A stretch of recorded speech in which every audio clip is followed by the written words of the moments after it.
Alan terlahir dengan mata tidak bisa melihat. Kondisi ini membuatnya harus berjuang lebih keras demi bertahan hidup.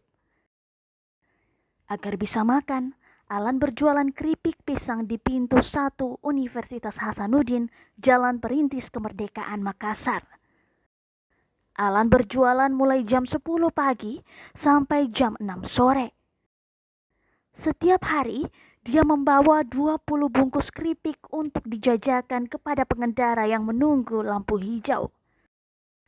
Pria kelahiran Jeneponto 33 tahun ini tinggal di BTN Antara, Jalan Perintis Kemerdekaan, Kecamatan Tamalan Rea. Bersama anak dan istrinya, di rumahnya berdinding bambu yang hanya memiliki 1 kamar. Sampai di rumah, Alan menyerahkan semua hasil penjualan ke istrinya untuk dihitung.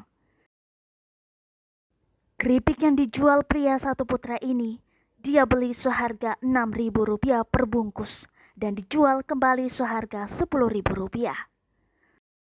Pendapatannya tidak menentu, kadang Rp50.000, kadang Rp200.000 per harinya. Anak pertama dari 2 bersaudara ini tinggal di Makassar sejak dilahirkan. Ayahnya bekerja sebagai penarik becak. Namun, kedua orang tua dan adiknya sudah kembali ke kampung di Jeneponto.